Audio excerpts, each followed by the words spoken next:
kita akan mencoba melanjutkan kajian kita masih di pokok pembahasan kedua tentang fikih ibadah. Alhamdulillah kita telah masuki bab pengantar kepada salat dengan mukaddimah pembahasan sampai ke wudu. Ya, sudah kita uraikan tentang makna, hikmah, esensi. Kemudian kemarin telah kita bahas terkait dengan perangkat, macam-macam air. Dan sekarang kita akan bahas ke tata cara, tapi belum masuk kepada praktek. Baru penunjukan tata caranya yang pokok-pokoknya. Setelah itu nanti baru kita praktekkan terkait dengan penggunaan airnya. Alhamdulillah di tempat kami di sini di luar hujan deras. Ya, tapi tidak juga bisa langsung dipraktekkan menggunakan air hujan dengan wudhu. Nanti taklim kita tidak bersambung saat ini. Jadi kita akan ambil dulu pokok untuk penjelasannya. Bagaimana tata praktikal penunjukan wudhu dalam Al-Quran. Setelah itu nanti kita akan sajikan satu video yang khusus tentang praktek dari semua aspek teoritis itu dalam tatanan praktikal penggunaan air ataupun juga hal-hal lain yang menjadi alternatif penggunaan dikala air tidak ditemukan dan seperti apa praktek secara praktikal dari teori yang telah kita bahas bisa kita uraikan dan bisa kita contohkan.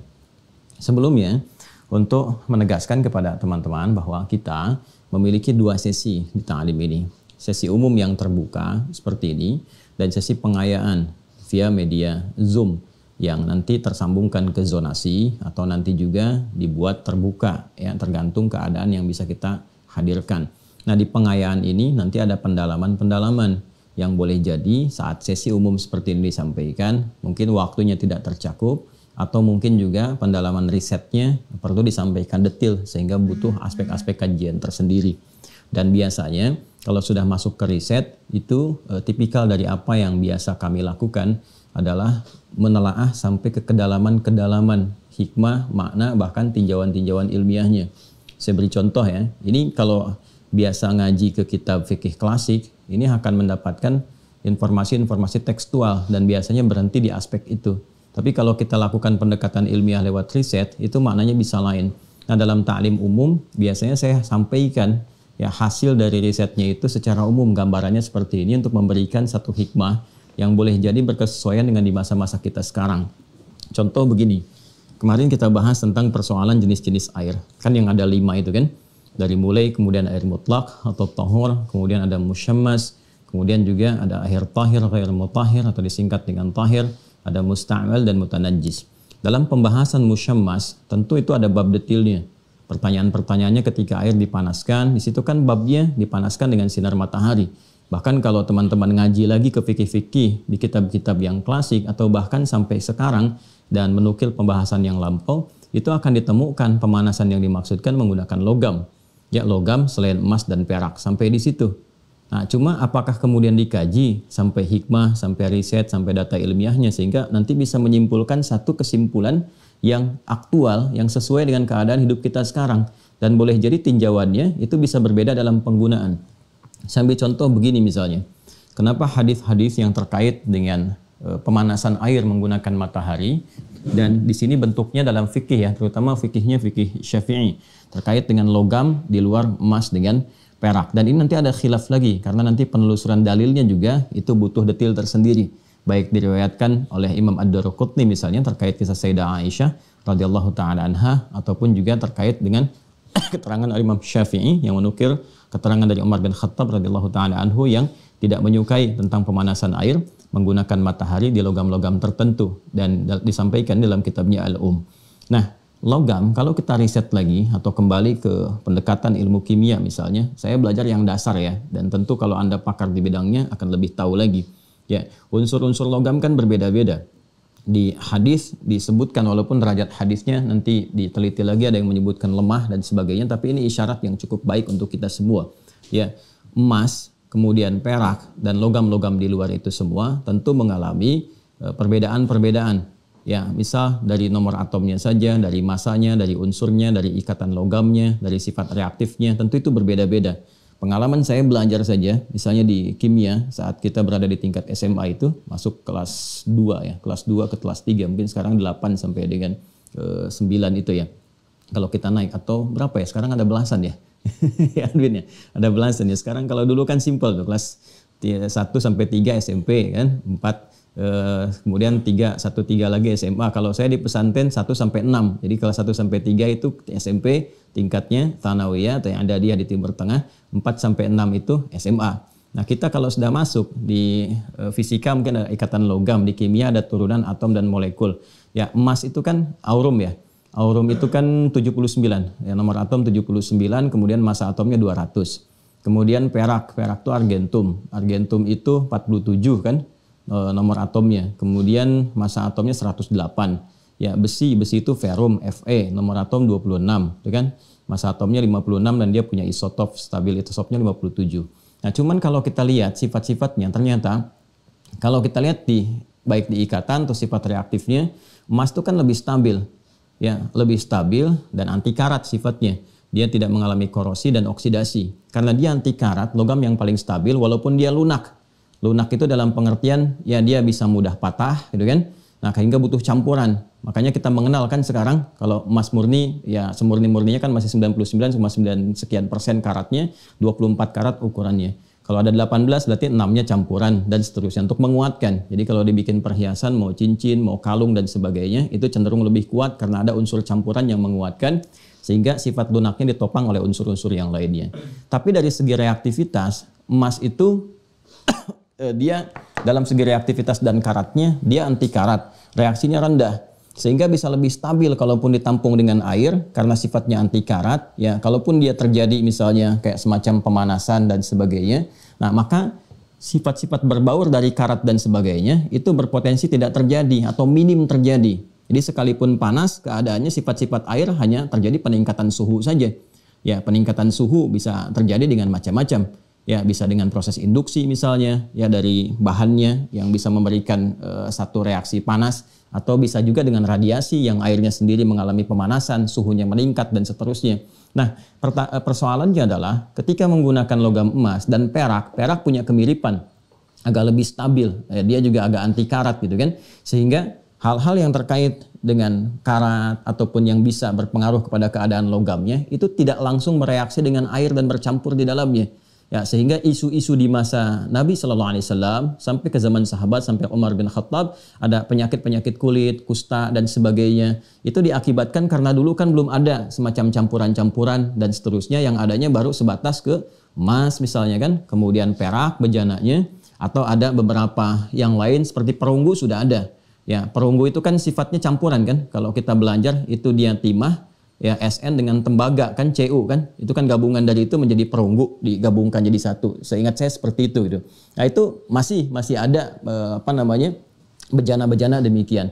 Nah, di masa itu Nabi sallallahu alaihi wasallam bahkan ke sampai Khalifah Umar nanti mengingatkan ya lebih disukai kalaupun ingin dipanaskan ya airnya jadi hangat itu gunakan logam-logam yang stabil seperti emas ataupun perak. Di luar itu berpotensi. Ya, berpotensi apa? Ya, seperti besi lebih mudah terjadi pengaratan. Sehingga nanti dari kualitas karat itu terkena panas bisa ada pemuaian, gitu kan? Kalau sudah memuai dan sebagainya unsurnya terlepas, sedangkan di logam itu kalau kita belajar ikatan logam itu kan elektronnya gampang lepas, gampang kemana-mana, itu nggak stabil gitu.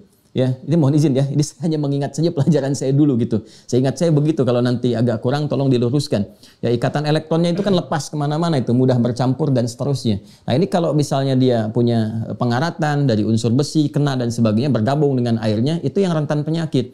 Nah, makanya ada tinjauan di fikih Syafi'i itu makruh, walaupun sebagian yang lainnya juga kemudian memberikan update-update tertentu. Ya, kalau sifat karahahnya itu tidak ditemukan maka boleh digunakan. Itu yang kemudian kemarin saya simpulkan. Jadi sifat makruh itu melekat kepada apa? Melekat kepada sifat-sifat yang bisa mengaruhi air sehingga bergeser dari sifat utamanya. Jadi perdebatannya bukan pada logam lagi sekarang. Bejana apa yang menampung air itu yang menjadikan ketika terjadi pemanasan itu kemudian sifat-sifat airnya bisa terpengaruh oleh keadaan benda-benda yang menampung air itu. Jika tidak memberikan pengaruh maka normal digunakan, nggak ada masalah. Itu yang kemarin saya sampaikan. Jadi kita belajar tentang illat, di hukum itu illat. Al-hukmu yaduru ma'a illatihi. Di kaidah usul fikihnya seperti itu. Ya. Al-hukmu yaduru ma'a illatihi. Nah, ini ya. Al-hukmu yaduru ma'a illatihi. Nah, ini kaidah usul fikihnya. Hukum itu akan berjalan berkesesuaian dengan ilatnya, dengan sebabnya. Ya. Apa sebab sesuatu dihukumi karahah sehingga melekat makruh di dalamnya? Makruh, ya. Hukumnya karahah. Ya. Sesuatu yang melekat karahah kepadanya disebut dengan makruh namanya. Jelas ya? Nah, kemarin salah satu prakteknya, kenapa air musyammas yang terkena pemanasan dari sinar matahari, ya kan? Nah, ini dihukumi kemudian ada sifat karahahnya, diduga ada sifat karahahnya, makruhnya. Yang dicontohkan di masa lalu, kalau kita baca kitab-kitab klasik itu, dengan menggunakan pendekatan di luar dua logam, di luar selain emas ya, dan perak. Pelan-pelan ya, di luar selain emas dan perak. Nah, ternyata hikmahnya didapatkan kekinian. Setelah ada ilmu kimia dengan rintisan awal dari seorang maestro keilmuan muslim, Jabir bin Hayyan, yang menganalisis besi, kemudian di copy paste oleh John Dalton, kemudian dikembangkan dan seterusnya. Dilihat karena unsur-unsur selain ini, gitu kan? Nah, itu punya perbedaan-perbedaan spesifik, khususnya dalam sifat-sifat reaktif. Reaktif yang tinggi, kemudian terkait dengan karat dan sebagainya. Ya, sedangkan emas ini kan, ini umum lah, disebut logam mulia. Kenapa mulia? Karena kan anti karat, gitu kan? Dengan sifat yang tadi saya sebutkan, baik nomor atomnya misalnya kan tadi saya sebutkan 79, masanya 200, gitu kan? Yang ini 47, masanya 108, kemudian sifat reaktifnya juga rendah, kemudian anti karat dan seterusnya, hingga ini penghantar dalam kalor, dalam kalor itu di pemanasan ya, dengan lambangnya Q, satuannya joule, kalorinya. Ini kalau pemanasan ini bagus penghantarnya. Cuma karena ini lunak dia butuh penguat dan pendukung. Hanya karena dia tidak memiliki sifat karat atau rendah atau tipis sama sekali, sehingga berpeluang ketika menampung air dan sebagainya, itu kemurnian airnya terjaga, masih cukup baik. Ya, berbeda dengan logam seperti besi. Besi lebih banyak ditemukan dalam kehidupan kita. Ya, besi. Lambangnya ferum, Fe, seperti ini. Ya, kalau ini aurum, ini argentum. Nomor atomnya 26. Gitu kan? Massa atomnya 56. Nah, ini kan lebih mudah karat gitu. Ya, lebih mudah karat. Terkena air saja itu bisa berkarat. Ya, apalagi kemudian setelah terkena air, terkena pemanasan dan sebagainya, bisa bercampur, bisa berpengaruh keadaan airnya. Nah, yang dimaksudkan di sini karahahnya itu, ini sifat bercampurnya itu yang terpengaruhi sifat air di dalamnya, sehingga memungkinkan menghadirkan keadaan-keadaan baru yang menimbulkan, boleh jadi ke aspek madarat. Ya, semacam kalau dipakai berwudu ternyata setelah bercampur dengan karat, ada campuran-campuran lain yang memengaruhi kepada sifat air, baik dari warna, baunya, apalagi kerasanya. Nah, ini yang kemudian harus ditinjau, tapi nggak langsung dilarang, diharamkan. Ya, kenapa sifatnya nggak diharamkan? Karena memang bukan mutlak haram, bukan air yang terkena najis sifatnya. Ya, ditinjaunya dengan karahah, tidak disukai. Kenapa tidak disukai? Dikhawatirkan ada sesuatu yang menyebabkan tidak baik saat digunakan. Nah, ketika sebab ini bisa hilang, ya, misalnya dibuat satu kualitas yang sifatnya ini anti karat misalnya kan, dilapisin lagi seperti pakai aluminium, ya kan? Atau sekarang ada fiberglass dan sebagainya dilapis lagi sehingga bisa mencegah karatnya, atau juga menjaga bau-bau tertentu yang tidak menghasilkan bau yang sifatnya bisa melahirkan madarat dan sebagainya, maka gugur ini. Ya. Maka di kekinian isunya tidak akan relevan kalau misalnya kita kaitkan dengan toren, ya. Toren air misalnya kan, masa Anda harus bikin toren dari emas atau dari perak? Ya, Anda bikin toren dari emas sekarang besoknya hilang. Itu yang saya maksudkan. Jadi mengaji fikih itu betul bagus baca kitabnya, tapi tinjau ke sininya sampai ke kedalaman risetnya. Ya, kalau sudah bahas sampai di sini, toren nggak ada masalah, toren taruh di atas, kena panas, disaring lagi. Ya, ketika ngalir ke keran dan sebagainya, walaupun ada terasa airnya hangat, karena nggak mungkin wudhu pakai air panas, melepuh gitu kan badan kita. Karena kalau dia kemudian terkena menjadi pemanasan sampai hangat ke bawah, sifat-sifat ini nggak ada, bisa digunakan, nggak ada masalah. Jadi ilatnya, isu utamanya, bukan persoalan karena logamnya emas atau perak. Ya, Nabi mencontohkan itu karena petunjuk. Dan Masya Allah dahsyatnya luar biasa. Ini kan isyarat ilmiah, menuntut kita untuk mengkaji ada apa sih di dalamnya. Sama dengan begini, ya kan? Kenapa kemudian kalau kena air liur anjing ya dan semisalnya dicuci 7 kali, itu kan? Kemudian dalam cucian itu kan menggunakan tanah salah satunya. Nah, yang jadi persoalan adalah apakah terbatas kemudian kita ambil tanah, cuci, kemudian pakai air dan seterusnya, atau ini juga ada isyarat untuk riset. Ada apa di kandungan tanah itu? Cek. Ada apa di air liur anjing itu? Dicek. Apa jenis bakterinya, macam-macamnya. Yang boleh jadi itu bisa mati dengan menggunakan tanah tertentu. Kandungan-kandungan yang ada di situ. Ketika Anda sudah paham itu bikin sabun dari situ. Itulah riset namanya. Makanya kalau kita bergerak lebih jauh nanti di pendalaman, kan kita bikin kelas nanti. Ada kelas-kelas yang ilmuwan, kelas dokter. Saya terbiasa riset seperti itu. Kita akan temukan alurnya ke sini. Itu maksudnya. Ya, ini yang ingin saya tekankan karena ada yang masuk juga ke kita. Ya, dan jangan berusaha mendebat ya. Jangan berusaha mendebat gitu ya. Jadi dibiasakan dulu untuk menggali dan seterusnya. Kalau mengkonfirmasi nggak apa-apa. Tapi kalau ada Santi Mira yang baru masuk sudah mendebat, saya akan keluarkan. Ya, karena adabnya sudah tidak tepat. Ya, kalau mengonfirmasi tidak ada masalah. Kan kita belajar bukan untuk pandai berdebat, tidak. Ya, kitab-kitab kita semua ada, kita riset dan kita kembangkan. Kenapa ini penting saya tekankan di awal? Untuk menjaga supaya tidak salah orientasi dalam belajar. Belajar itu selain keikhlasan, ada adab juga, ya, dan ada konsentrasi juga, dan ada pendalaman-pendalaman semangat di dalamnya. Ini yang saya maksudkan. Nanti bersabar, karena itu belajar dengan saya mesti bertahap. Dari awal jangan lompat-lompat, lihat. Kadang-kadang dari tengah-tengah baru belajar, sudah menyimpulkan. Tidak, baca dulu sebelumnya. Dan banyak pertanyaan-pertanyaan yang diajukan, itu 95% sudah terjawab di materi-materi yang sudah diuraikan. Oke? Ini penting saya tekankan, mohon izin pagi-pagi di luar hujan, tapi pengantarnya sudah hangat. Kenapa? Untuk menjaga supaya benar belajar, supaya ilmunya berkah didapatkan. Jelas ya? Jadi ini yang kita uraikan dari kemarin, yang mungkin ada beberapa yang butuh pendalaman. Di sesi Zoom insya Allah kita akan lakukan pengayaan-pengayaan sehingga lebih terukur apa yang kemudian kita telah uraikan. Baik, kita masuk sekarang pada apa yang akan kita ulas, yaitu materi seputar tata cara wudhu yang mengantarkan pada praktikalnya. Kita kembali ke Quran surah ke-5 Al-Maidah.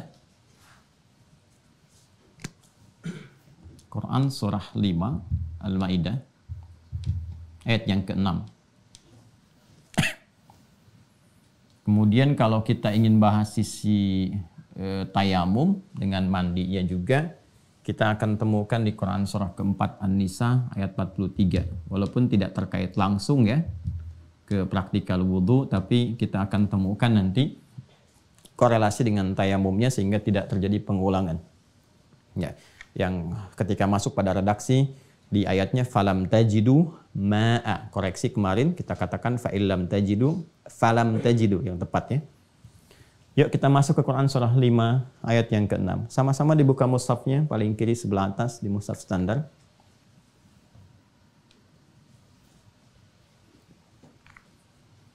Sudah? Baik. Ya ayyuhalladzina amanu. Saya tuliskan unsur-unsurnya ya dengan cepat saja, yang sudah saya terangkan, tidak saya ulang kembali tapi saya tegaskan saja. Iman. Nah ya. Jadi yang dikonfirmasi pertama iman. Ingat kaidah ya, ingat betul kaidah ini. Kalau ada ayat-ayat dalam Al-Qur'an dibuka dengan panggilan iman, maka informasi yang disampaikan di ayat itu satu, akan mengonfirmasi keberadaan iman seseorang. Jelas ya? Mengonfirmasi keberadaan iman seseorang sekaligus menunjuk indikator ya, tingkat kekuatan atau kelemahannya. Ya, menjadi indikator. Jadi kalau Anda temukan ayat ya ayyuhalladzina amanu, kan? Atau menggunakan bentuk misalnya isim fa'il, kata benda, qad aflahal mu'minun, ya. Atau kita temukan juga kata kerja yang berkelanjutan progresif dari fi'il madhi ke fi'il misalnya mudhari, alladzina yu'minun, pakai yu'minun. Tapi umumnya panggilan itu dengan standar iman yang dasar ya ayyuhalladzina amanu. Maka kaidah pertama menunjukkan informasi yang disampaikan di ayat itu akan menjadi indikator tingkat kekuatan atau kelemahan iman pemiliknya. atau bahkan ada atau tidaknya iman. Artinya, semakin semangat kita merespon, bahkan mengerjakan apa yang diperintahkan dari informasi yang dibawa ayat itu, bisa berupa perintah, bisa berupa larangan. Perintah, ya ayyuhalladzina amanu kutiba alaikumussyam. Larangan, ya ayyuhalladzina amanu la yaskhar qaumin qaum.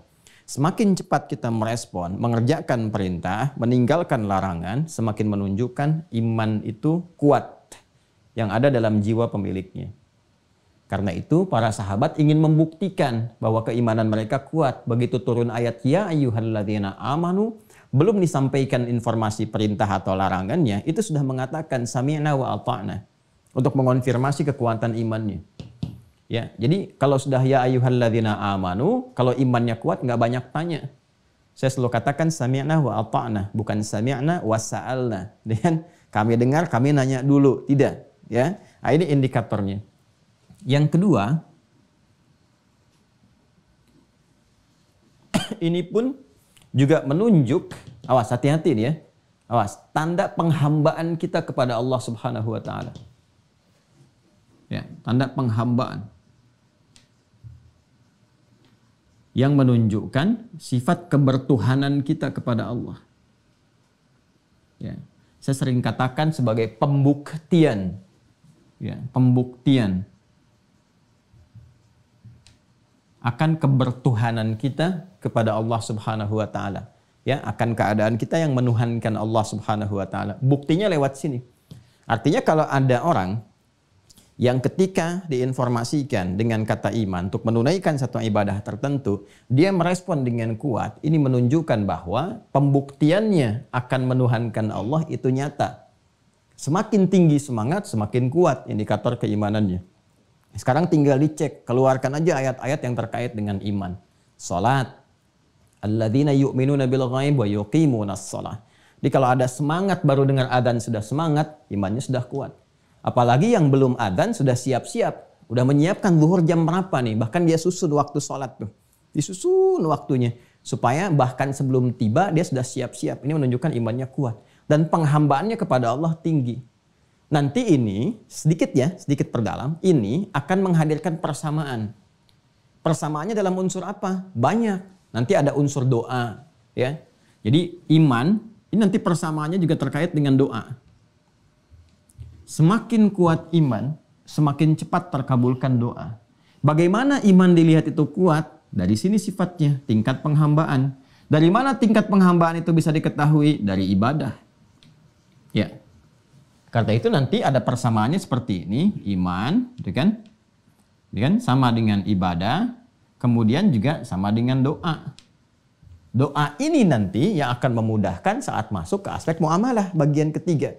Karena itu ketika Allah kemudian mengaitkan jawaban doa cepat ya atau lambatnya, cepat atau tertundanya sesuai dengan maslahat, itu kaitannya erat kemudian dilekatkan dengan faktor iman. Jadi kalau Anda buka Quran surah kedua Al-Baqarah ayat 186, wa idza sa'alaka 'ibadi 'anni fa inni qarib ujibu da'watad da'i idza da'an. Doa. Apa setelah itu? Falyu'minu bi. Tuh. Falyastajibu ini ibadah, waliyu'minu bi ini iman. Perhatikan baik-baik. Ada ayatnya. Wa idza sa'alaka 'ibadi 'anni fa inni qarib ujibu da'watad da'i idza da'an. Doa. Falyastajibuli ibadah tuh. Lihat urutannya. Doa, falyastajibuli respon seruanku ibadah, waliyu'minu bi iman. La'allahum yarsyudun supaya diberi petunjuk. Kalau sudah dapat rasyad, muamalah mudah. Itu kaitannya. Ya. Itu sebabnya kalau kita menghadapi sesuatu dalam kehidupan, interaksi kita sering berdoa kan? Nah kalau mau cepat dikabulkan doanya, rajin ibadah. Ibadah yang bagaimana? Ibadah yang pakai iman. Karena ada orang yang terlihat menunaikan ibadah, tapi doanya pun belum tentu terkabul. Atau cepat terkabul. Kenapa? Karena saat dikerjakan, unsur ini yang tidak kuat. Jelas ya?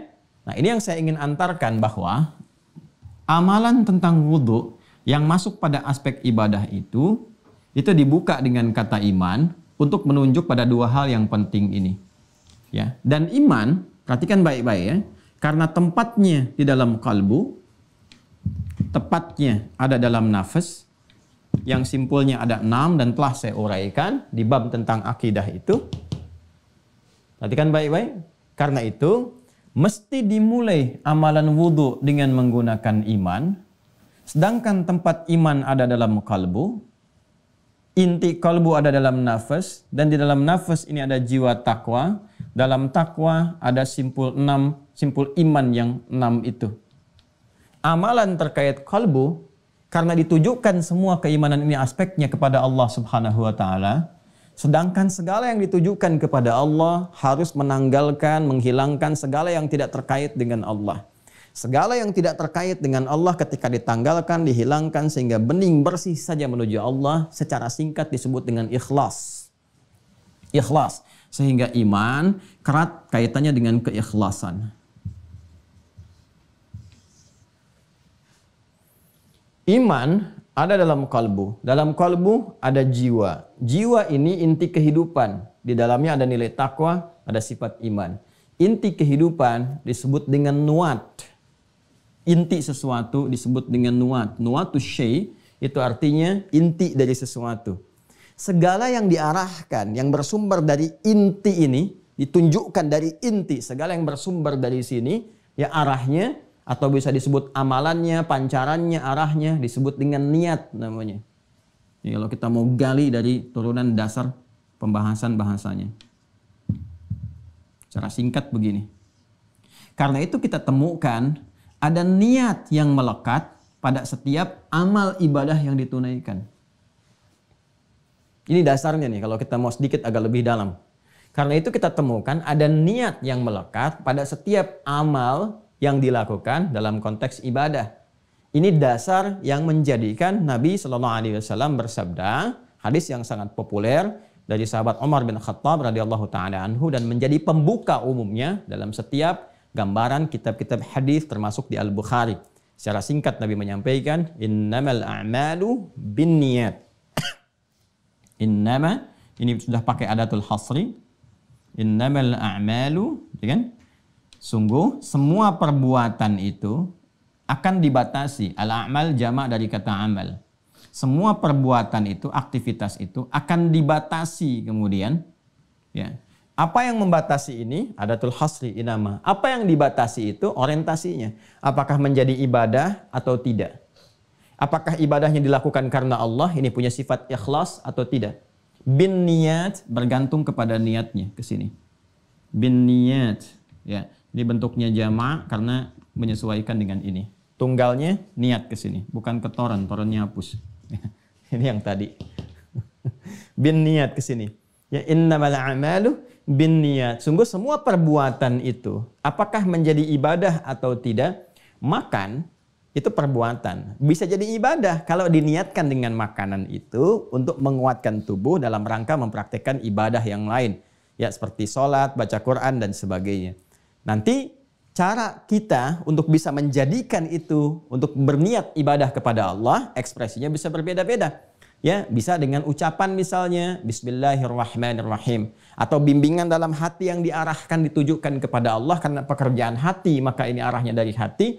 Bisa saja dari hati kita langsung ditujukan menepikan segala sesuatu langsung diarahkan kepada Allah Subhanahu wa taala. Karena niat sumbernya dari kalbu, kalbu sering disebut terjemahkan dengan hati, maka para ulama mengatakan niat itu amalan hati. Ya. Nanti wujud amalan hati itu bentuknya apa? Bisa ibadah lisan. Ya, misal dengan mengatakan Bismillahirrahmanirrahim. Maka dari itu Nabi SAW menyampaikan kullu amrin dzibalin la yubda'u fihi bismillahirrahmanirrahim fahuwa abtar. Semua perbuatan baik yang tidak diawali dengan Bismillahirrahmanirrahim. Bismillahirrahmanirrahim itu langsung ungkapan yang menunjukkan segala kegiatan ibadah kita atau aktivitas kita ditujukan, mengonfirmasi iman kita ditujukan karena Allah. Ya. Jelas ya? Nah, ketika menunjukkan sesuatu karena Allah, terkonfirmasi amalan imannya itu apa keadaannya? Ikhlas. Sumbernya dari mana? Niat. Jelas ya? Karena itu jangan heran kalau dalam setiap ibadah nanti ada niat, ada niat, ada niat. Niat itu tujuan pertamanya mengonfirmasi semua ibadah, dikonfirmasi dari sumber iman. Untuk menjawab seakan-akan ketika ayatnya memanggil ya ayyuhalladzina amanu, kita jawab kami beriman. Ya, dari mana taunya kamu beriman? Ini konfirmasikan bahwa apa yang akan kita kerjakan itu lillah, karena Allah, karena Allah. Ini sifat ini yang masuk. Ya, selain nanti fungsi niat yang kedua membedakan antara ibadah satu dengan yang lainnya. Terlihat seperti serupa, perbedaannya di niat. Ya, zuhur dengan asar sama-sama 4 rakaat. Gerakannya sama dari awal sampai akhir, bacaannya pun bisa serupa. Bisa sama kalau surat yang dibaca zuhur dengan asar sama-sama suratnya. Apa pembedanya? Niat. Tapi kan waktunya bisa berbeda Ustadz. Betul, zuhur di waktu zuhur, asar di waktu asar. Tapi kalau Anda melakukan jamak dan jamaknya kamil sempurna 4-4 baik takdim ataupun takhir, kan 4 juga. Ya, menarik asar ke zuhur takdim atau mengakhirkan zuhur ke asar takhir, sama-sama 4 ditunaikan kalau bukan qasar. Pembedanya apa? Niat. Jelas ya? Nah, ini penting saya uraikan pertama kali sebelum masuk kita ke aspek ibadah yang ditunaikan, harus dikonfirmasi dulu keimanan ini. Karena itu wudu ketika praktikalnya akan dimulai, konfirmasi pertama yang disentuh oleh Al-Quran, ya ayyuhalladzina amanu, mesti ada ini, imannya. Ya, kemudian konfirmasi iman harus ikhlas. Ikhlas sumbernya dari mana? Dari jiwa. Sifat jiwa itu nuat, inti sesuatu, ketika mengeluarkan konfirmasi disebut dengan niat. Ya, ini keterangan di hadis, ini dalil naklinya, dalil hadisnya, innamal a'malu binniyat. Apa Qurannya terkait dengan keikhlasan? Orang ikhlas disebut mukhlis. Ya, jamaknya disebut mukhlisin atau mukhlisun. Maka kita kemudian lihat di Quran surah ke-98 Al-Bayyinah di ayat yang kelima. Wa ma umiru illa liya'budullaha, ibadah, mukhlisina lahu, nih karena Allah, lahu ad-din, dalam konsepsi ad-din atau syariat. Kalau ayat ini mau dibedah begini, ya, setiap ada perintah dalam ad-din, ad-din itu Islam, berupa ibadah, maka kerjakan ibadah ini, diusahakan ikhlas. Mukhlis itu berusaha ikhlas. Usahakanlah tunaikan dengan ikhlas, lahu, karena Allah. Itu cara memahami cepat dan singkatnya. Jelas ya? Karena itu sebelum dimulai berwudu, kalimat ini, ya ayyuhalladzina amanu, sudah mengonfirmasi niat. Niatkan, karena ini amalannya amalan hati, niatkan dalam hati kita bahwa kegiatan wudu ibadah yang dikerjakan itu lillah. Dikonfirmasikan lewat lisan kita, apa yang diucapkan? Bismillahirrahmanirrahim. Jelas ya? Maka sebelum berwudu kita mengonfirmasikan, mengimplementasikan ya ayyuhalladzina amanu dengan mengucapkan setidaknya Bismillahirrahmanirrahim. Maka di hatinya mulai meniatkan itu semua karena Allah. Ya, bisa dalam bahasa hati Anda bisa sampaikan, saya berniat wudu ya Allah karenamu, ya, untuk menunaikan sholat atau menjaga kesucian dan sebagainya. Itu bahasa hati bisa dikembangkan. Kalau orang Arab bisa mengatakan dalam hatinya nawaitul wudu'a misalnya lillahi ta'ala. Ya, kalau kita di hati bisa dengan bahasa Indonesia kita katakan dalam hati kita saya berniat untuk wudu, ya, karena Allah Subhanahu wa taala, untuk mengangkat hadas, raf'al hadas dan sebagainya. Ya, orang Arab bisa menggunakan bahasa Arab nawaitul wudu'a raf'il hadasi misalnya lillahi ta'ala. Kita bisa mengatakan ya Allah saya berniat untuk berwudu karenamu, lalu kita ucapkan bismillahirrahmanirrahim, baru kita akan mulai masuk. Jelas ya? Ini konfirmasi kalimat Quran dengan menggunakan kata iman, konfirmasi hadis gitu kan? Di sini dengan mengarahkan kepada niat, dan kalimat nabinya bismillahirrahmanirrahim. Ya, saya menyarankan lengkap, walaupun nanti paling singkatnya bisa dikatakan bismillah. Tapi saya menyarankan lengkap bismillahirrahmanirrahim karena dasar paling utamanya itu ada kelengkapan di sifat Rahman dan Rahim. Ya, baknya itu ketika menunjukkan kepada Allah, feedbacknya Rahman dan Rahim. Karena itu kalau membiasakan sesuatu dengan bismillah, saya sarankan lengkapi bismillahirrahmanirrahim. Mau minum bismillahirrahmanirrahim, ya kan? Mau makan bismillahirrahmanirrahim. Apalagi ini mau aspek yang keibadah yang memang diatur sedemikian rupa syarat dan rukunnya. Jelas ya?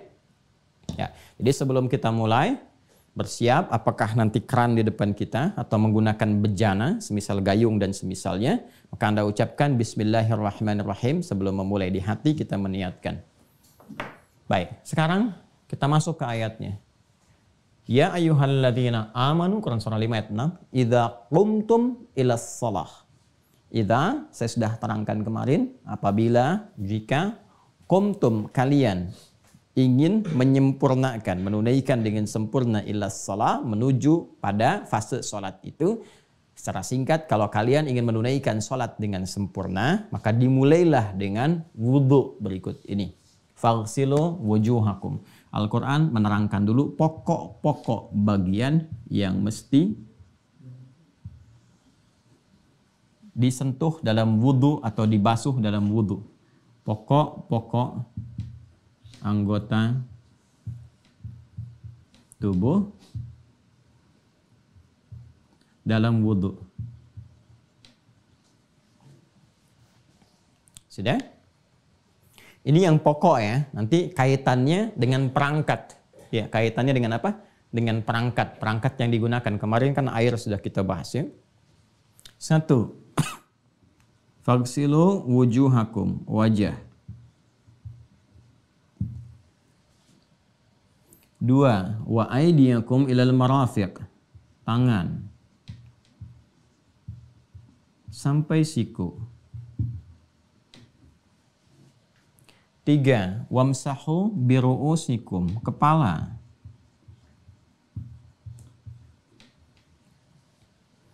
4. Wa arjulakum ilal ka'bain, kaki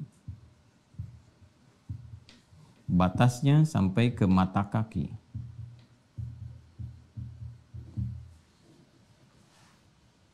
Sampai di sini konfirmasinya.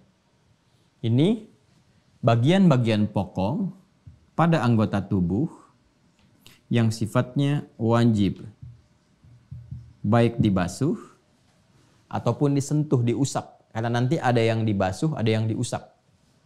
Mana yang dibasuh, mana yang diusap, kita akan terangkan. Nah, ini yang pokok, ada 4. Kalau sudah pokok, maka hukum yang melekat pada yang pokok disebut wajib. Jelas ya? Tambahan yang disertakan kepada yang pokok, tambahannya nanti lekat hukumnya sunnah. Jelas ya? Melekat hukumnya apa? Sunnah. Jika ada tambahan pada yang pokok, yang disandarkan pada yang pokok, nanti sandarannya disebut dengan nafilah. Ya, nafilah, jamaknya nawafil. Hukumnya disebut dengan sunnah. Ya.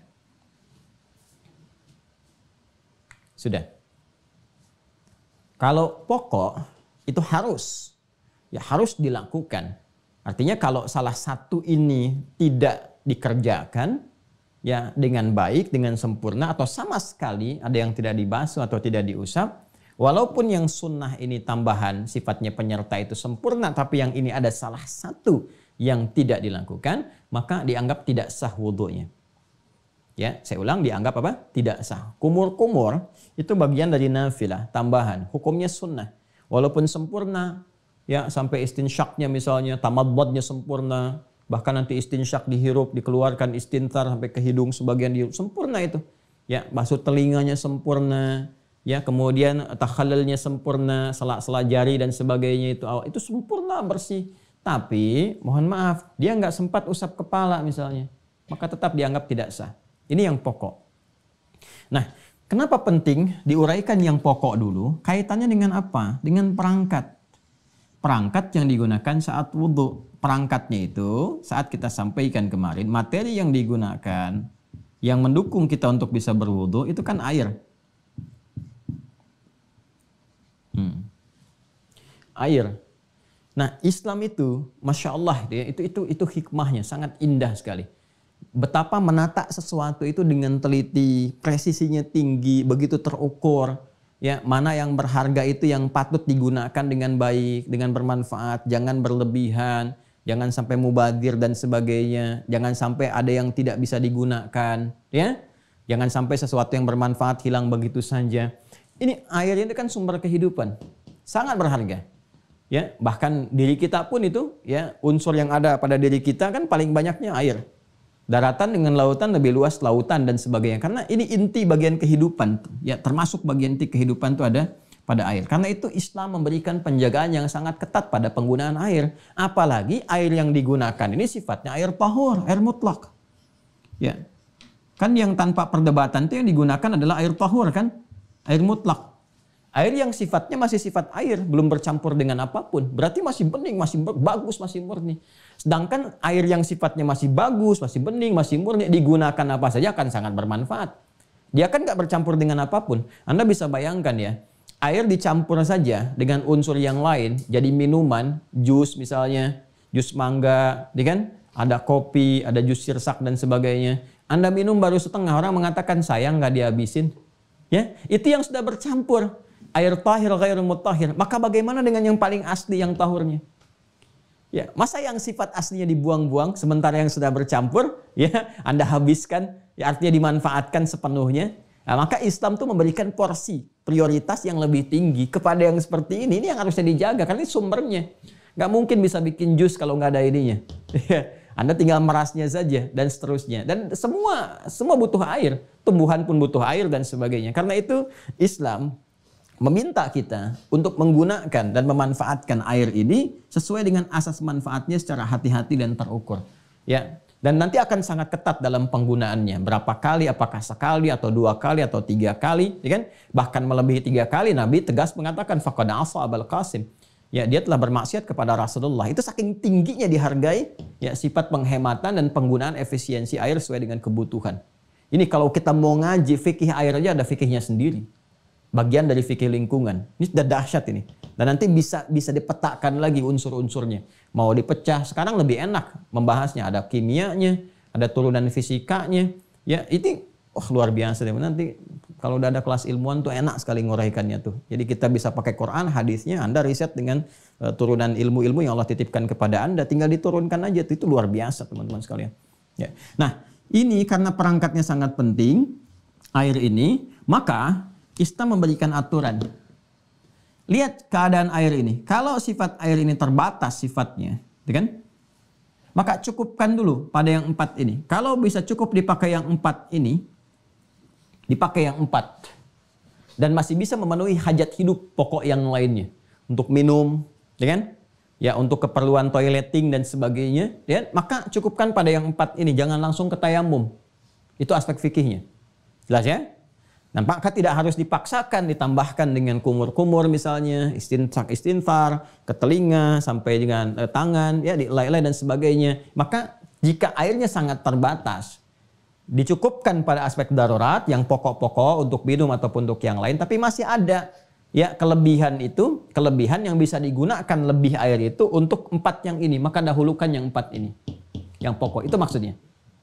Tapi jika airnya kemudian melimpah, cukup bagus, banyak dan sebagainya, maka ini sertakan dengan sunnahnya. Maksimalkan. Dengan sunnah-sunnah yang melekat di dalamnya. Jelas ya? Kalau tidak cukup untuk yang 4 ini, jangankan tambah yang sunnah, yang 4 pun sangat terbatas. Ya kan? Sangat terbatas karena ada keperluan yang lebih hajat dan lebih tinggi lagi. Ya, untuk minum misalnya atau untuk toileting dan sebagainya yang kalau tidak digunakan bisa berbahaya sifatnya. Apalagi kalau sifatnya komunal, orangnya banyak seperti di pesawat, di kereta, di bis yang sekarang ada toiletnya dan sebagainya. Maka ini kalau sangat terbatas dan nggak bisa digunakan pada yang 4 ini pun baru tayamum. Jelas ya? Itu yang dimaksud falam tajidu ma'a. Salah satu makna dari 3 itu yang kemarin kita bahas, salah satunya ditemukan tapi sedikit yang tidak bisa digunakan untuk kepentingan ini. Jadi tinjauannya 4 dulu yang pokok ini. Kalau airnya melimpah, bagus, bersih, sifatnya ada, maka silahkan kemudian gunakan ke sini. Tambahkan, ya, sertakan di dalamnya. Dan sesuai dengan keadaannya yang kita dapati sekarang. Ya, kalau tawar, enak, nyaman, bagus, di musim dingin bisa hangat dan sebagainya, ya kan? Menjaga aspek-aspek sepanjang tidak bercampur pada sesuatu, ini contohnya yang bisa menghadirkan madarat untuk kehidupan. Bukan karena pemanasan aja sekarang, bisa karena campuran, bisa karena ada macam-macam dan sebagainya, ya kan? Walaupun dia bukan najis tapi ada campuran-campuran dari air tanah yang bisa masuk meresap ke situ dan sebagainya, itu sekarang kita gunakan filter, ya. Jelas ya? Ini 4 bagian ini. Nah, sekarang kita bahas 4 pokok ini dulu.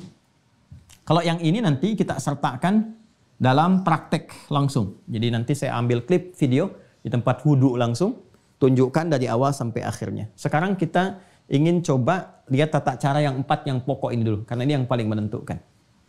Baik, satu, saya mohon izin ya, saya lepaskan kacamatanya dulu supaya agak lebih mudah nanti untuk bisa menunjukkan.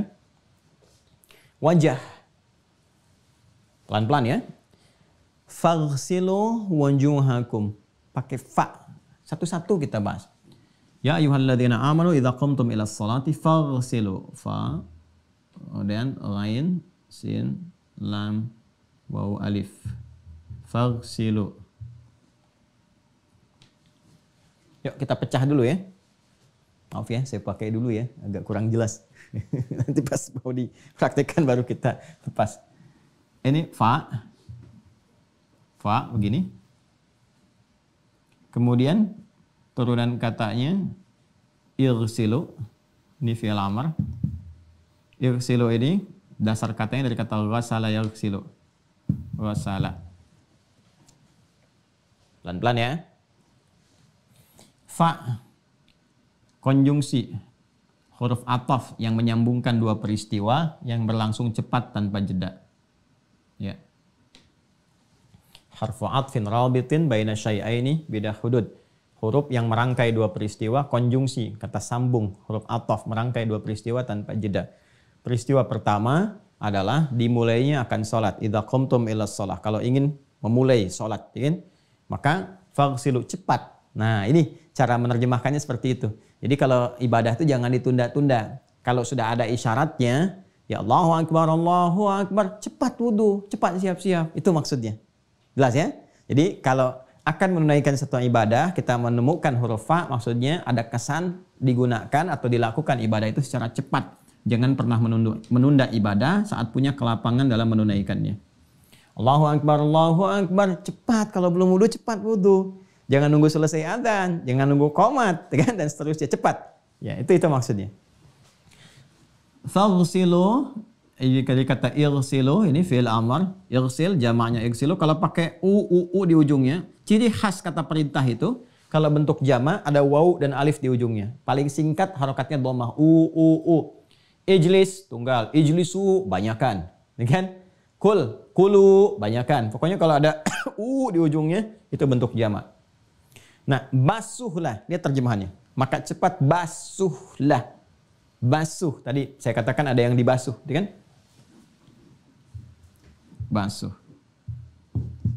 Basuhnya menggunakan kata ghasala. Nah, ghasala ini prakteknya begini. Prakteknya. Kalau membasuh menggunakan kata ghasala, yaghsilu, jadi ambil airnya, begini. Ya, ghurfah biyadik. Ya, jadi satu diambil menggunakan tangan ini seperti ini, ya, seperti ini, pelan-pelan ya. Jadi baik ada keran kita buka begini misalnya, ya. Atau kita bisa gunakan bejana, ada gayung, kita ambil seperti ini. Nanti saya contohkan ya pas prakteknya. Ini contoh saja. Ya, kemudian dalam genggaman di sini dimasukkan ke genggaman sudah ada. Lalu dituangkan ke tempat yang akan dibasuh. Itu ghasala namanya. Ya, jadi airnya ditampung. Lalu dituangkan ke tempat yang akan dibasuh. Misalnya ke wajah seperti ini. Jelas ya? Ke wajah. Nah, jadi airnya diambil, tidak dibuang dulu begini. Ghasala itu diambil airnya, langsung ditumpahkan ke tempat yang akan dibasuh. Jadi bukan ambil, buang begini. Bukan. Ya, dia diambil, tumpahkan di tempat yang akan dibasuh. Itu ghasala namanya. Jelas ya? Ya, sama kayak Anda mandi, ya. Ghuslun itu ambil air kan langsung tumpahkan dan gosok-gosok. Nah, itu ghasala namanya. Ya kan? Ini ditumpahkan kemana? Dibasuhkan kemana? Jadi ada unsur basuhan, tumpahkan airnya, basuhkan. Pertama, wujuhakum. Wujuh jamak dari kata wajah. Jamak dari kata wajah.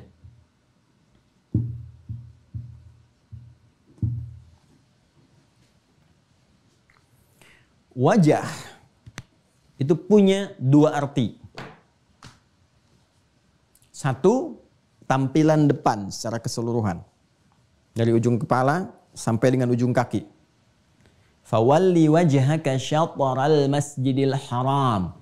Kalau kamu ingin menunaikan sholat, maka hadapkan wajahmu ke arah Masjidil Haram, ke arah kiblat.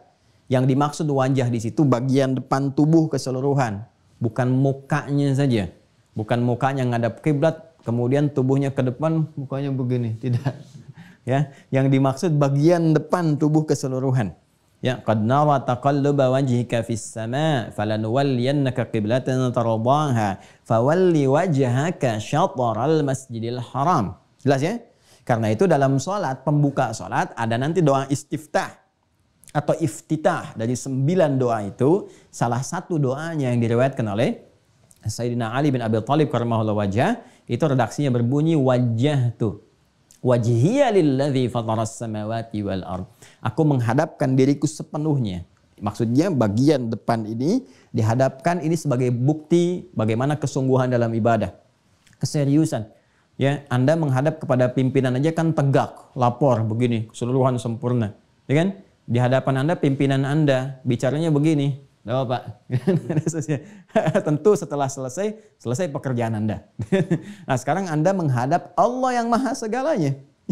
Maka dihadapkan sepenuhnya, sepenuh jiwa kita, sepenuh keadaan diri kita, gambarannya secara fisikal, yang tegak secara sempurna. Itu wajah dalam pengertian yang pertama. Konteks pertama, lihat konteksnya. Konteks kedua, yang dimaksudkan wajah ini tampilan muka.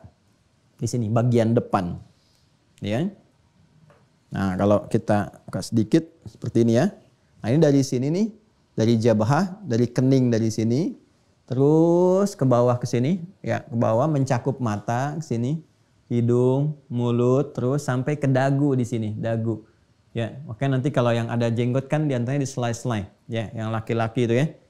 Ya, kemudian ini bagian sebelah sini sedikit nih ke sini. Ya, kelihatan yang mudah-mudahannya sini, bagian bawah telinga di sini sedikit.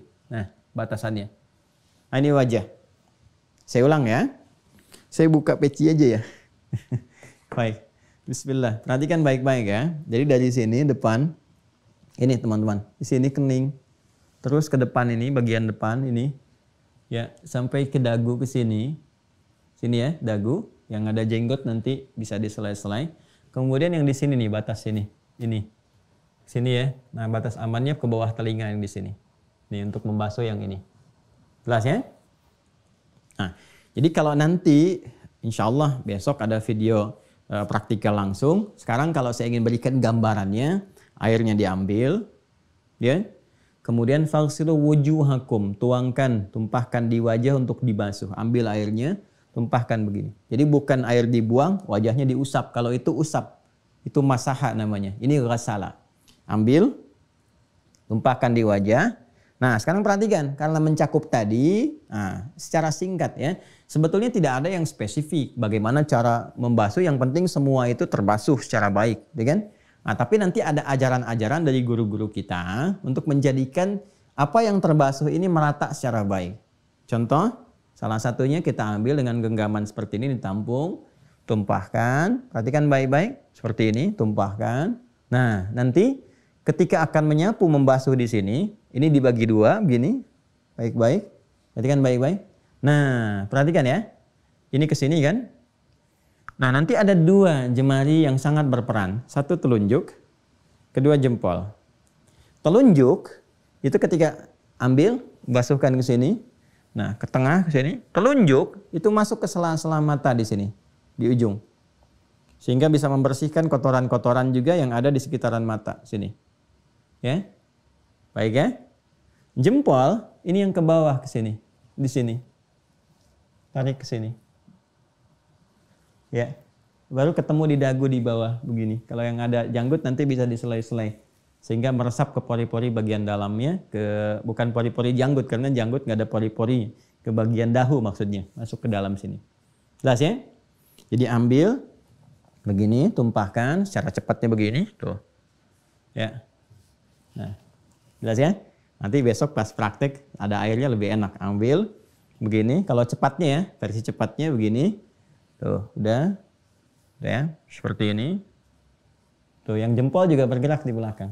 Masuk tengah, kemudian bersihkan begini. Jelas? Versi lambatnya, slow motion. Kamera bisa di slow motion nggak? Nggak, berarti saya yang slow motion ya. Ambil, gini, basuhkan. Ya. Udah seperti ini. Tuh. Oke, ini ujungnya. Nah, seperti ini bawah. Satu. Kalau dirasakan ada yang belum terbasuh, bagian tertentu yang belum terbasuh, ambil lagi yang kedua. Ya. Kemudian ratakan. Yang belum terbasuh tadi yang mana? Kita bisa merasakan, feeling kita ada, ya. Baik. Kalaupun masih ada setelah yang kedua, Belum terasa nih, ada bagian tertentu yang kita rasakan belum sempurna. Misalnya, ambil yang ketiga. Yang ketiga ini yang terakhir. Masa iya sudah 3 kali belum terbasuh juga. Kan ada feelingnya di kita. Jelas ya? Nah ini yang pertama yang harus kita lakukan. Maka 3 kali ini menjadi batas. Kalau sudah melampaui 3 kali, itu berlebihan, israf namanya. Dan ada hadis spesifiknya, bahkan di Al-Bukhari nanti akan ditemukan. Ya, bagaimana Nabi SAW itu bahkan di awal pembukaan subtopik tentang wudhu sangat menjaga sekali keadaan tentang air ini. Ini sudah saya terangkan tadi pembuka di awal, konfirmasinya di Al-Bukhari nanti kita akan temukan. Jadi betul-betul digunakan ya secara efektif, ya efisien, hemat dengan baik. Yang penting semua terbasuh dengan sempurna. 1, wajah. Kemudian tangan sampai siku. Ya. Pecinya saya lepas dulu aja ya, karena nanti kepala kan belum. Tangan sampai dengan siku. Ini tangan nih, dari sini, dari jemari. Ini masuk tangan. Ya. Terus sampai ke sini. Tangan tuh sampai sini. Ya. Jelas ya? Ini tangan sampai sini. Ini sudah sampai katif, ini sudah sampai ke mau ke bahu, penyambung ke bahu di sini. Dan ini punya nama-namanya sendiri. Dalam fikih punya fungsinya sendiri juga. Punya namanya sendiri, punya fungsinya sendiri. Jari, asabi'. Jari-jari itu asabi', jamannya asabi'. Isba' asabi', ya, jari-jari. Terus ini punya nama-namanya sendiri. Ibham, gitu kan? Ini syababah misalnya kan, ini jempol. Nah, ini jari telunjuk, syababah dan seterusnya. Ya, jadi nanti kalau kita gunakan pun itu ada fungsinya sendiri. Saat tahiyat misalnya kan mengangkat apa yang diangkat, nanti ada bagian tertentunya. Ini telapak, kaf namanya. Nanti fungsinya juga disebutkan terkait dengan saat mengangkat, ya menghadap kemana telapaknya, jemarinya apakah terbuka atau tertutup saat takbir itu. Lalu saat bersedekap, nah ini disebut semua. Ya, ini kaf. Ini rusghun, pergelangan. Gak harus dihafalkan bahasa Arab ya, yang penting ada batas-batas yang secara fikih nanti akan digunakan. Ya, secara bahasa Indonesia kita insya Allah sudah paham dari bahasa Indonesia. Ini jemari, ini telapak tangan, ini pergelangan. Ini siku mirfaq. Jamannya marafiq. Saya ulang ya. Jari, asabi', kaf, rusghan, mirfaq. Jamannya marafiq. Kesini jadi ketif. Ya, ketif, bagian dekat ke bahu. Nah, detailnya fikih dalam Islam, dahsyatnya fikih dalam Islam sangat detail sekali. Jadi urusan ibadah itu sampai ditunjukkan jelas kalimatnya, diksinya, batasnya. Dan ketika pindah ke tangan dari wajah tadi, pindah ke tangan wa aidiakum, pakai wa di sini. Faghsilu wujuhakum wa aidiakum. Kalau sudah menggunakan wa, ini berarti sifatnya sama dengan sebelumnya. Ghasala juga. Awas ya. Sifatnya sama dengan sebelumnya. Wa itu konjungsi huruf sambung ataf ya, ataf dalam bahasa Arab itu yang secara umumnya menyamakan hukum dengan sebelumnya. Ya, kalau disamakan prosesnya pun serupa. Artinya ambil airnya ya dalam genggaman kita, ditumpahkan kemudian kepada bagian tangan yang akan dibasuh. Tumpahkan, bukan dibuang tapi ditumpahkan dan dibasuh. Nah, sekarang perhatikan. Ini yang dimaksudkan dalam ayatnya wa aidiakum ilal marafiq. Ini saya agak detail membahas ini ya. Detail. Walaupun nanti ada alternatif tapi saya lebih berpedoman berdasarkan tekstual dari Al-Qur'an ini yang memberikan detail. Wa aidiakum ilal marafiq. Ini saya kotaki yang ilanya.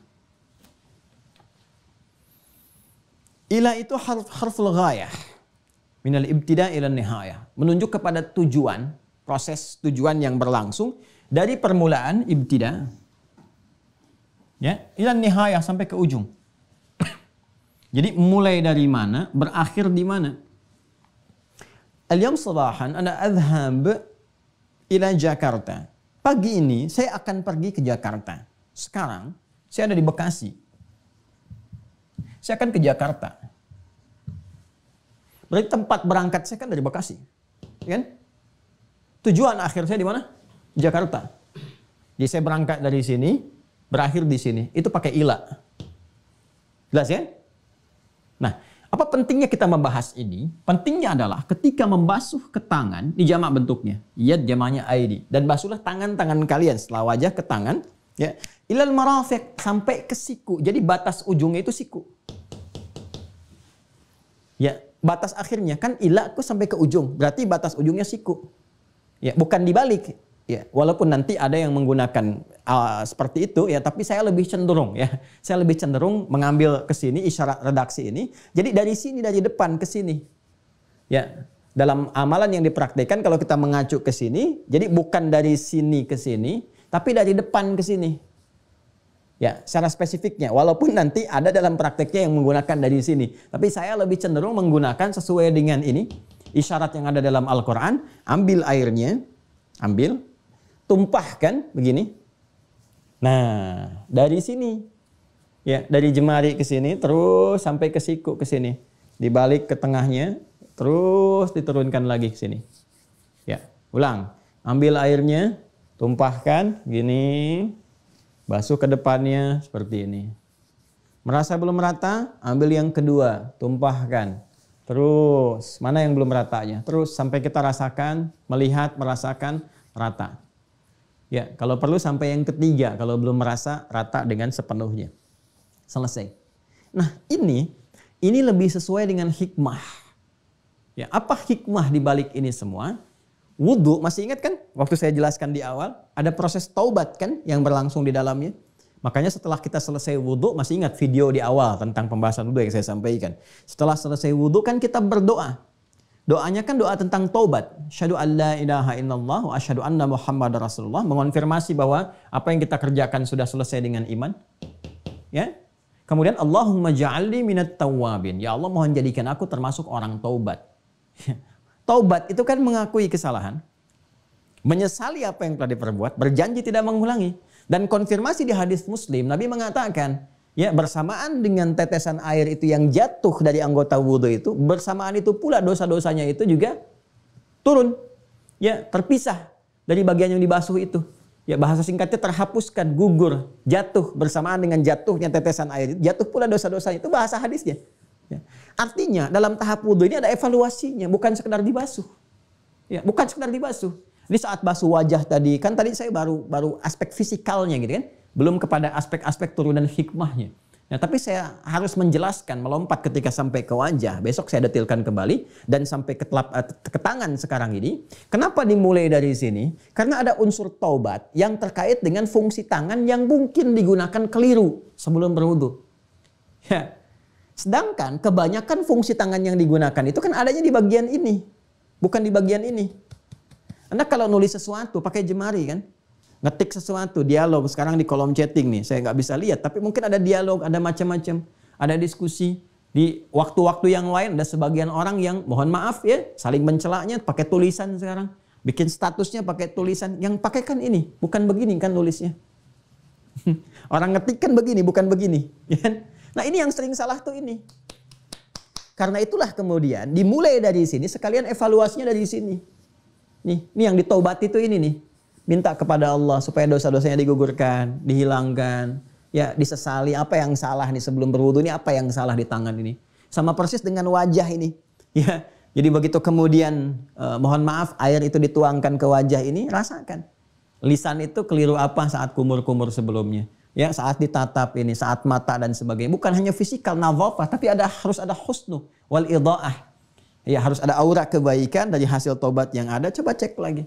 Mungkin sebelum berwudu ada yang tidak nyaman dengan pandangan, salah lihat, ya, salah bicara, kemudian salah tulis dan sebagainya. Ini kalau benar wudunya, ada pancaran-pancaran kebaikan kanan dan kirinya. Itu wudu yang benar. Ya, karena itu nanti ada ulama-ulama juga yang mengajarkan permohonan doa-doa kepada Allah. Ya tentunya saat kita berwudu minta supaya ini dibersihkan, tak taubat, tak akui, salahi dan sebagainya. Itu wudu yang luar biasa. Ya. Nah bukan aspek-aspek yang secara fisikal saja kita basuh. Itu dampaknya kalau kita pahami sampai ke detailnya. Ya kalau kita gunakan hanya untuk membersih sampai selesai, membersihkan sampai selesai, praktek-praktek luar, itu sah wudunya. Tapi baru sampai nadhafah, membersihkan bagian luar, belum sampai taharah. Ya, taharah. Wudu bagian luar bersih disertai dengan niat, dillah selesai. Ya syarat sempurna, sholat sah. Tapi nggak dapat manfaat dari wudunya. Feedbacknya apa? Manfaat wudu bagi kehidupan kita. Sama seperti sholat tanha anil fahsyai wal munkar. Manfaat wudu itu taubah lin nafsi. Taubat bagi diri kita. Harus didapatkan. Makanya kalau belum dapat itu doanya diakhirkan minta taubat. supaya bisa terkoreksi keadaan diri kita. Itu tangan sampai siku. Ya, jadi saya lebih cenderung mengambil begini, sapukan sampai ke sini dibandingkan buka keran dari sini dibeginikan. Jelas ya? Nah, oke, teruskan. Kepala, bukan rambut. Ingat, kepala bukan rambut. Masya Allah, ini adilnya syariat nih, adilnya Allah di sini, ya, memberikan kesan kepalanya bukan rambutnya.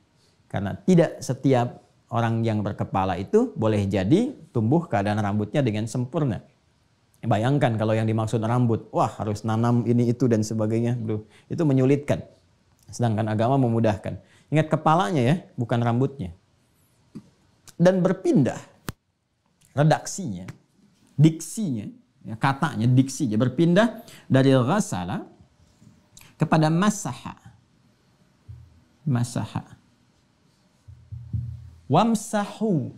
Nah, pakai wa, tapi diksinya dirubah dari ghasala jadi masaha. Wamsahu biru'usikum. Dan pakai ba. Sudah pakai wa, pakai ba. Pakai wa, tadi saya katakan ataf, ngikut ke sebelumnya. Tapi ketika diksinya diganti dari ghasala jadi masaha, berarti proses yang berlangsung ada perbedaan dengan sebelumnya. Ya, maka wa-nya di sini menunjuk kepada tertib. Tertibnya, awas ya, jadi harus tertib. Dari wajah, ini yang pokok ya, ke tangan. Ya, baru ke kepala. Jangan sampai wajah, kepala dulu, ke tangan. Jelas ya? Baik, jadi dari wajah, ya, teruskan ke tangan, wajah, terus ke tangan, baru ke kepala. Dan ketika akan ke kepala, menggunakan masaha. Masaha. Masaha itu mengusap. Mengusap, mengurap, itu masaha namanya. Ya, makanya Nabi Isa alaihissalam di antara mu'jizatnya itu mengusap, mengurap. Karena itu disebut dengan Al-Masih, Mesias. Ya, Yesus Al-Masih, Isa Al-Masih. Kenapa disebut Al-Masih, Mesias? Itu karena di antara mukjizatnya itu bisa mengusap. Ya, apa mengusap yang dimaksudkan? Allah mengizinkan dengan mengusap itu segala jenis penyakit bisa disembuhkan dengan izin Allah. Allah yang menyembuhkannya. Mukjizatnya nampak pada tangannya. Seperti Nabi Muhammad SAW juga di tangannya bisa keluar air, ya kan? Ya, bisa keluar cahaya dan sebagainya. Banyak para nabi yang mukjizatnya pada tangan ada, ya, melekat macam-macam. Nabi Isa disebut Al-Masih yang masaha melekat pada dirinya ketika diusap sembuh, diusap sembuh. Dan mukjizat itu sesuai dengan zamannya. Karena di zaman Nabi Isa kan tingkat kedokteran itu begitu tinggi. Ya, sampai kemudian ada kesan di masyarakat bahwa oh ini penyakit itu bisa disembuhkan. Akhirnya Allah uji dengan penyakit-penyakit yang memang sulit disembuhkan dengan medis pada saat itu. Nah, maka ada penyakit kulit, penyakit macam-macam yang belum ditemukan pada saat itu obatnya, risetnya belum sampai ke sana. Maka lewat mukjizat Nabi Isa ditampakkan, diusap, sembuh, diusap, sembuh. Ya, bahkan ketika ada yang mengklaim pun bisa lebih dan bisa mendapatkan itu, di bawah puncaknya. Apa puncaknya? Bisa nggak menghidupkan yang mati? Ya kan? Maka diizinkan dengan izin Allah, biiznillah, hidup, dipanggil, hidup. Ya kan? Nah, dan bukan Nabi Isa saja seperti saya sampaikan, pernah ada Nabi Ibrahim sebelumnya dan seterusnya. Ya, dan ini yang menjadikan kita menghormati seluruh nabi dengan porsinya masing-masing dan tidak mengangkat di luar aspek kenabiannya. Jadi kita mengimani Nabi Isa alaihissalam, Yesus Mesias sebagai nabi dan tidak mengangkat dari porsinya, ya, tidak mengangkat porsinya lebih daripada itu. Beliau nabi, rasul dan tidak mengangkat jauh di atas itu. Jauh di atas itu kan ada malaikat sampai ke Tuhan. Tidak, ya, porsinya tetap di kenabiannya, kerasulannya sebagai manusia yang dititipkan risalah. Dan itu nanti bisa dibuktikan dengan riset kesejarahan, dengan nalar, dengan logika, dan dengan dalil. Untuk menguatkan apa yang diajarkan dalam syariat Islam. Dan boleh dikomparasikan dengan akal yang sehat, dan dengan ilmu untuk menemukan kebenaran. Dan indahnya dalam Islam setelah ditemukan pun, la ikraha fiddin. Tidak dipaksa. Jadi non-muslim pun kalau mau belajar sangat diperkenankan, silahkan. Ya, dan keputusannya masing-masing bisa diambil. Objektif kan? Ya, tidak maksa, tidak apa. Kalau ingin belajar silahkan dan seterusnya. Nah, ini indahnya. Itu masaha. Jadi masaha itu mengusap. Nah, artinya apa? Kalau sudah masaha, maka cara ngambil airnya sama dengan sebelumnya. Tapi cara menggunakan air itu kepada anggota wudhu yang akan diusap itu beda dengan sebelumnya. Kalau ghasala ambil, langsung ditumpahkan dan basuh. Kalau masaha ambil, kemudian dicipratkan dulu begini.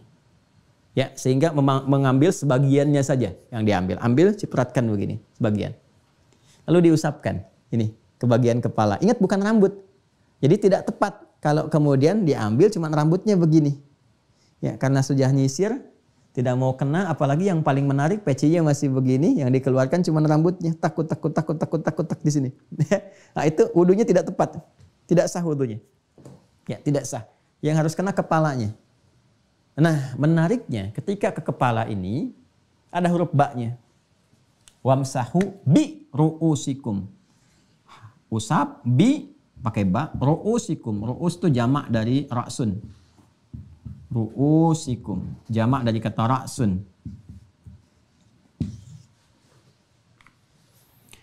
Huruf ba seperti pernah saya sampaikan punya banyak makna. Ya, Ibnu Hisham Al-Ansari itu pengarang kitab Buldil Labib an Kutubil Arib menghitung setidaknya ada 14 makna. Di antara 14 itu banyak, ada al-isaq, al-musahabah, al-ghayah, ba' sababiyah, kan yang melekat pada bismillahirrahmanirrahim di huruf ba-nya. Ada lagi yang fungsinya satu al-istighraq. Dua at-tab'id.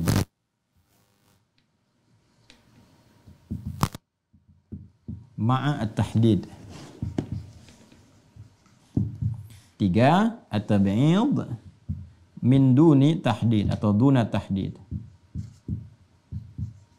Kita terangkan pelan-pelan. Al-istighraq itu menyeluruh, komprehensif semuanya. Ya, jadi kalau menggunakan ba yang ini fungsi pertama istighraq artinya ambil airnya. Awas masaha ya, bukan gosala. Kalau gosala ambil tumpahkan ke sini sampai basah. Kalau masaha itu ambil cipratkan. Kemudian kalau menggunakan ba-nya istighraq berarti dari depan begini. Terus ke belakang ke sini. Ya, bagian belakang. Pala ke sini. Ya. Bisa dibalikkan lagi ke sini, ke depan lagi. Jadi ambil sekali ke sini terkena gitu kan. Nah, sampai bisa dibalikkan kembali sekali atau cukup sampai di sini nggak dibalikan pun nggak ada masalah, ya kan? Kemudian kalau mau 3 kali juga boleh kalau belum dirasakan rata, ya kan? 2 kali atau 3 kali sah diambil sampai meresap ke dalam pori-pori itu di kepalanya. Jelas ya? Baik. Nanti dalam prakteknya ada yang bisa langsung ke telinga. Jadi begitu diambil begini, sini, kan ke sini, terus ke telinga ke sini. Ya. Ada 2 cara dengan telinga. Ada yang kepalanya dulu, baru ngambil air lagi untuk telinga bisa. Ya, nanti saat ambil video khusus untuk praktek langsung menggunakan air, kita akan tunjukkan. Prinsipnya kembali ke sini dulu. Dengan pertama, cipratkan, kemudian usap. Sampai bagian belakangnya, sini. Itu istighraq namanya. Bagian pertama yang ini, istighraq. Yang kedua, at-tab'id ma'at tahdid. Ya kan? Sebagian, tapi ada batasnya. Sebagian ada batasnya. Nah, batasnya pada umumnya ulama itu memberikan batas di ubun-ubun di sini. Ubun-ubun. Jadi kalaupun mengusap di sini saja, batas bagian kepala ini sampai ke ubun-ubun ke sini, itu sudah dianggap sah. Jelas ya? Nah, bukan yang bagian wajah ke sini, yang ada di atas, agak unsur ke atas dia ke sini. Ya, usap sampai sini, itu sudah dianggap sah.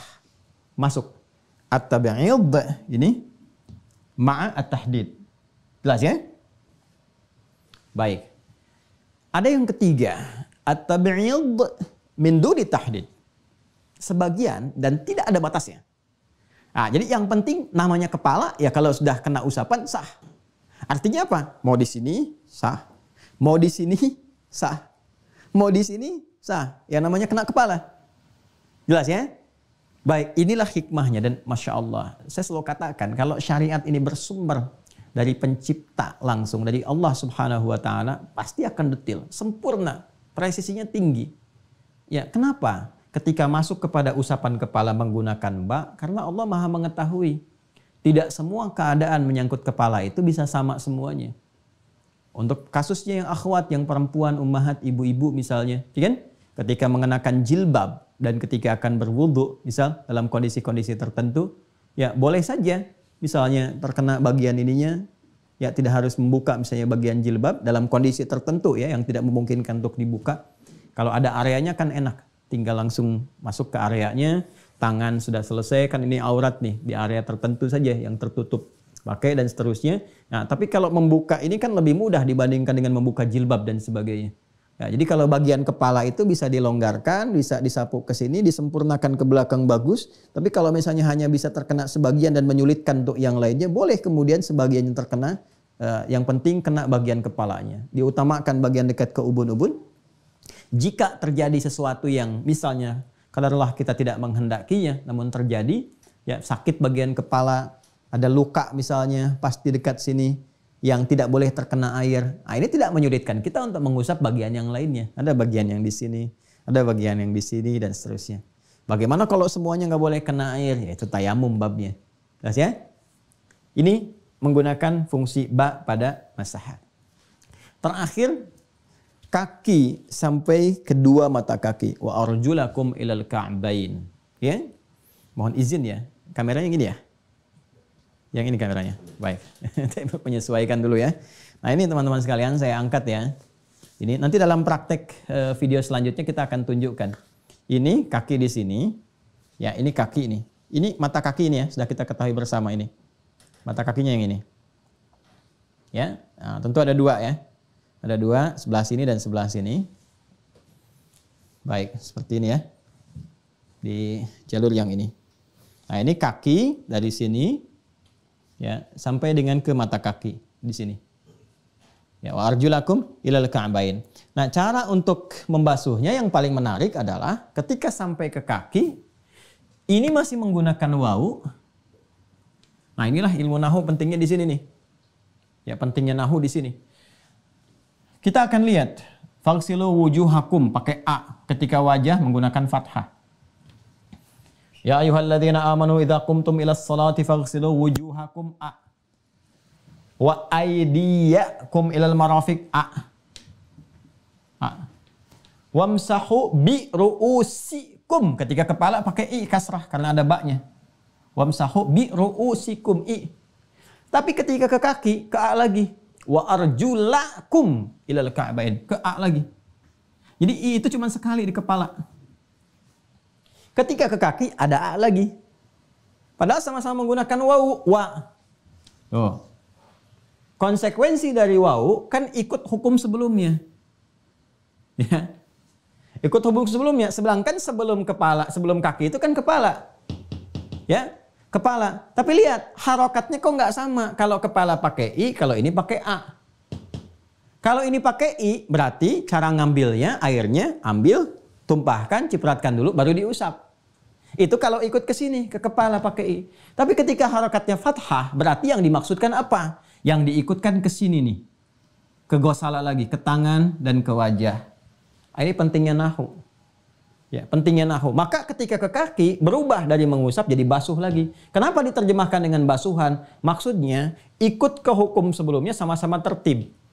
Membasuh kaki ini setelah kepalanya selesai. Jangan sampai tangan, kaki dulu, naik kepala. Urutannya begini. Tapi ketika sampai ke kaki, ya caranya tidak sama dengan kepala. Disamakan dengan yang tangan dan siku masuk ke kata gosala lagi. Artinya apa? Ambil airnya dan tumpahkan di tempat yang akan dibasuh. Langsung ke kaki. Tumpahkan. Ya? Nah, diselai-selai dulu di sininya. Dibersihkan dulu. Selai-selai. Nanti saya praktekkan besok ya. Selai-selai di sini. Kemudian dibersihkan di area jempol ini. Yang sekiranya ada kotoran-kotoran yang nempel. Jadi ambil, langsung dibasuh begini sekali. Biasanya saya sekali begini dulu. Nanti diselai-selai di sini. Ya, ya. Pakai jari yang memudahkan saja. Pakai kelingking misalnya bisa atau yang kira-kira memudahkan. Sekali. Ambil air lagi, tumpahkan lagi sampai kita duga rata. Sampai di sini. Ya. Kurang lebih seperti itu. Jelas ya? Nanti 3 kali untuk kesempurnaannya. Yang dimaksud sempurna itu maksudnya sempurna yang bisa mengcover semua bagian-bagian yang sekiranya belum terasa untuk terusap atau terbasuh. Itu yang dimaksud sempurna. Jadi bukan berarti sempurna itu misalnya volumenya harus, kuantitasnya harus 3 kali basuhan. Bukan seperti itu. Menyempurnakan wudhu itu maksudnya membasuh secara sempurna, tidak menyisakan bagian-bagian yang tidak terkena air. Itu maksudnya.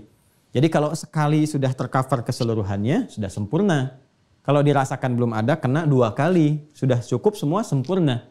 Ya, yang dimaksud 3 kali itu kalau dirasakan masih ada bagian yang belum, maka disempurnakan, maksudnya disempurnakan, dikenakan bagian itu dibasuh ataupun diusap. Itu maksudnya.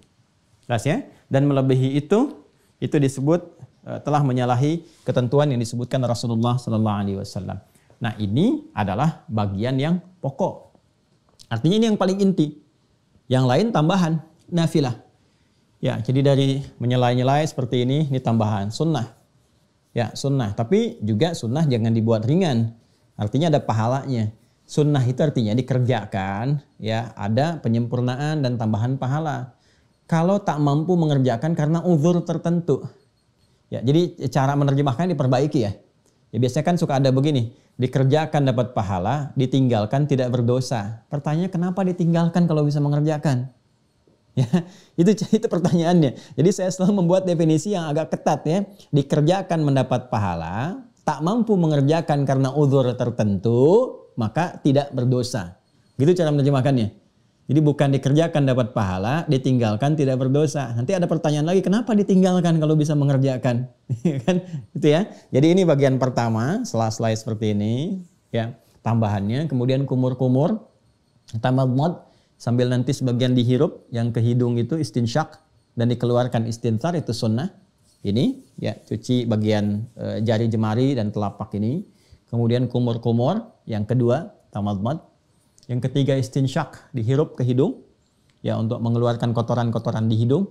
Ya, kalau sudah bagus tuh hirupannya sampai mungkin dekat ke faring atau laring ya, yang virus-virus itu kan banyak itu bisa di sini bisa dibersihkan itu. Apalagi musim-musim sekarang isu-isu virus itu banyak ya. Jadi kalau kita bagus istinsyaknya dihirup, dikeluarkan istinsar, nah itu insya Allah akan lebih baik keadaan untuk kesehatan hidung. Lalu juga tambahannya telinga.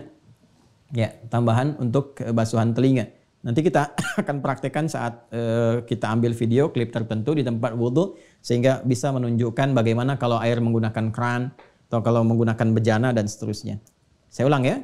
Ini telapak tangan dan jemari diselai-selai. Kemudian tambahannya untuk mulut. Ya, untuk mulut kumur-kumur sempurna sampai ketiga dihirup istinsyak, hirup air ke hidung, istinthar dikeluarkan. Keempat tambahannya telinga. Yes, ya, yang telinga ini nanti kita tunjukkan. Jadi yang telunjuk untuk bagian dalam, yang jempol untuk bagian belakang. Ya. Sudah 4 ya? Sudah 4 ya? Baik. Selanjutnya nanti bagi laki-laki yang berjenggot nanti ada selai-selai di jenggotnya ini. Ya, jenggot itu sunnahnya merawat ya. Kalau ada dirawat, dirapikan. Tapi kalau tidak ada ya tidak harus dipaksakan. Jadi jenggot itu sunnahnya bukan menumbuhkan, tapi merawat yang ada. Ya, jadi tidak usah memaksakan diri lah. Ya, apalagi harus beli arang, beli timun atau apa gitu. Itu tidak usah memaksakan diri. Kalau ada rawat, kalau tidak ada ya tidak usah gitu kan. Nah, itu sunnah hukumnya. Jelas ya? Baik. Kemudian berlangsung dengan tertib, ujungnya berdoa. Doanya sudah saya bahas, sudah saya uraikan. Nah, catatannya nanti kita coba cek dulu ya di Al-Bukhari. Diambil Al-Bukhari dulu. Catatan untuk penguat langsung dari Rasulullah SAW, ini bab yang keempat ya, kitab yang keempat, topik yang keempat. Di Al-Bukhari itu topiknya menggunakan kitab namanya, kemudian subtopiknya menggunakan bab. Kitabul Wudhu. Baik. Kitabul Wudhu halaman 44, betul ya, topik yang keempat, Kitabul Wudhu ini. Ini insya Allah mengonfirmasi apa yang telah kita terangkan. Kitabul Wudhu bab ma ja'a fil wudhu wa qaulillahi ta'ala a'udzubillahi minasyaitonir rajim. Ini langsung ke ayatnya ya. Kita sempurnakan dari awal, ya ayyuhalladzina amanu idza qumtum ilas salati faghsilu wujuhakum wa aydiyakum ilal marafiqi wamsahu bi ra'usikum wa arjulakum ilal ka'bayn, dan seterusnya ayat Al-Maidah ayat yang ke-6. Kemudian nah ini yang saya sampaikan tadi. Qala Abu Abdillahi, kan? Wa bayyana an-nabiyyu sallallahu alaihi wasallam anna fardal wudu'i marratan. Nah ini yang tadi saya sampaikan. Wa tawadda'a aidan marrataini wa thalathan wa lam yazid ala thalathin wa kariha ahlul ilmi al-israfa fihi wa an yujawizu fi'lan nabiyyi sallallahu alaihi wasallam. Nah Nah ini ya. Jadi disampaikan dari Nabi Shallallahu Alaihi Wasallam, pokok berwudu itu sekali basuhan, sekali usapan. Itu yang pokok tadi. Kalau dirasakan dengan pokok sekali itu ada belum mencukupi yang belum terbasuh atau belum terusap, maka tambah 2 kali. Ya, sekali kanan dulu, tertib ya. Kanan dulu, kalau tangan kanan dulu, baru kemudian yang kirinya. Ya, jadi jangan pindah-pindah. Walaupun tidak ada nas langsung untuk melarang kanan kiri, tapi tertib itu penting. Ya, tertib itu bagian dari urutan. Jadi kanan selesaikan, setelah kanan selesai baru kiri. Ya, kaki bagian kanan selesaikan, selesai baru kiri. Ada yang bisa bersamaan seperti telinga. Telinga bisa bersamaan, ya. Nah, seperti ini. Karena memang ya itu logis saja lah. Karena kan tangannya 2, telinga 2 dan penggunaannya bisa bersamaan. Tapi kalau tangan gimana mau gunakan bersamaan kan? Pasti gantian. Ya, gantian tuh kanan sempurnakan dulu, baru selesai kiri. Demikian kaki. Ya, jadi ini prinsipnya tadi sudah saya sampaikan konfirmasinya bahwa sekali kalau baik selesai, kalau kurang 2 kali cukup selesai, kalau belum 3 kali. Ya wa kariha ahlul ilmi, dan para ahli ilmi, para ulama dan seterusnya itu tidak menyukai al-israf, berlebihan dalam menggunakan air dan melampaui apa yang pernah ditunjukkan oleh Nabi sallallahu alaihi wasallam. Bahkan nanti dalam redaksi lain tegas kalimatnya faqad asa Abul Qasim, telah menyalahi, memaksiati Nabi sallallahu alaihi wasallam. Ya, jadi mubadzir itu nggak ada kamusnya dalam Islam. Israf itu nggak ada. Bahkan jelas ayat menegaskan di Quran surah ke-7 itu, Al-A'raf itu, ya ayat 31. Ya bani Adam khudhu zinatakum 'inda kulli masjid, sampai ke kalimat wa kulu washrabu wa la tusrifu. Ya, silahkan makan dan minum, jangan berlebihan. Ya, jangan israf gitu kan. Jangan israf. Innallaha la yuhibbul musrifin, sungguh Allah tidak menyukai orang-orang yang berlebihan dalam segala hal. Ya, termasuk juga dalam berwudu ini.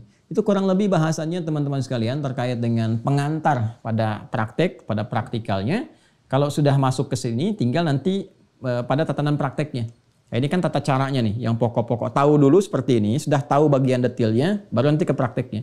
Jadi ketika saya menerangkan nanti menggunakan air, baik dalam bentuk keran, ataupun gayung, atau bejana tertentu, saya tidak harus menguraikan kembali. Ya, ini bagian itu tinggal saya contohkan saja. Dan ingat baik-baik. Ingat baik-baik ya. 1. Unsur pertama yang harus dipenuhi adalah unsur nadhafah. Di dalam wudu itu harus terbasuh bagian-bagian airnya, nadhafah. Yang kedua, unsur taharah. Unsur taharah itu bagian dari penyucian jiwa, penyucian hatinya. Ya, dan yang melekat kepada bagian-bagian yang dibasuh, taharah. Jadi pada fungsi, secara fungsional, fisikal yang tadi, fungsional yang kedua.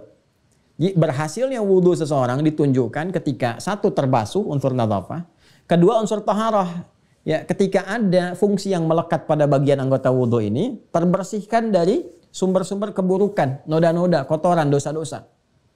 Jadi kalau orang berhasil sukses wudunya, pasca wudu ini bersih, ya fisiknya. Yang kedua bersih fungsinya. Jadi nggak ada lagi tangan nulis yang kotor, lisan bicara yang jelek, telinga dengar yang kotor dan seterusnya. Ini cukup orang berwudu itu pasti baik, pasti baik. Yang ketiga yang terakhir unsur taubat. Unsur taubat dikonfirmasi lewat doa. Ya, Allahumma ja'alni minat tawwabin waj'alni minal mutatahhirin waj'alni min ibadikas salihin. Ya? Perhatikan baik-baik. Allahumma ja'alni minat tawwabin, unsur taubat, waj'alni minal mutatahhirin. Tatahhir itu sudah mencakup nadhafah. An-nadhafah al-husnu wad-dhiya, itu sudah taharah. Ya? Orang yang berusaha untuk taharah, tatahhara. Tatahhara. Orangnya mutatahhir, jamaahnya mutatahhirin. Allahumma ja'alni minat tawwabin waj'alni minal mutatahhirin. Orang yang berusaha terus membersihkan diri, ya, dan menyucikan keadaan dirinya. Jadi ternyata wudu ini isyarat kepada kita bahwa kita ini mungkin gak lepas dari kesalahan dari setiap bagian anggota tubuh ini. Makanya berusaha terus untuk memperbaiki. Di taubat itu kan terus berusaha lebih baik. Karena memang ada nafsu, ada godaan setan. Gak ada yang sempurna manusia biasa yang memang gak pernah salah, itu gak ada. Karena itu usaha kita sepanjang hidup sampai menjelang wafat terus berusaha jadi lebih baik. Lebih baik lagi, lebih baik lagi. Ya karena itu kalau dalam rangka taubat misalnya, taubat kita ya ada salah lagi, taubat lagi terus, taubat lagi. Terus, ya jangan berhenti sampai mudah-mudahan saat wafat pun dalam keadaan sedang bertaubat. Ya, berusaha untuk menangis. Hari kedua belum bisa menangis, hari ketiga belum bisa, ya tangisi diri kita yang belum bisa menangis. Ya terus, maksudnya terus berusaha sampai kita bisa maksimal. Nah itu sampai ujungnya ya kita menjadi bagian dari orang soleh. Soleh itu kan terkonfirmasi ada getaran iman. dalam jiwanya yang menggerakkan anggota tubuhnya. Inilah kalau sudah iman terkonfirmasi menggerakkan anggota tubuh, berubah nanti dari amanu, dari yu'minun jadi mu'minun. Mu'minun itu sudah identitas.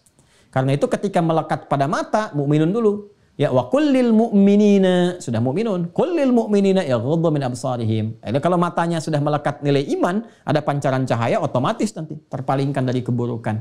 Nah, itu gambarannya. Itu semua terkorelasi, indah sekali kalau ngaji di Islam itu. Semua terkorelasi. Ya, di antara akidah, ibadah, muamalah sampai ke akhlak semua muncul. Nah, ini gambarannya teman-teman sekalian. Nanti tinggal 2 lagi, 1 praktek dengan menggunakan perangkatnya langsung. Yang kedua adalah tentang pendalaman kasus-kasus tertentu. Biasanya kalau kita ngaji fikih itu begitu.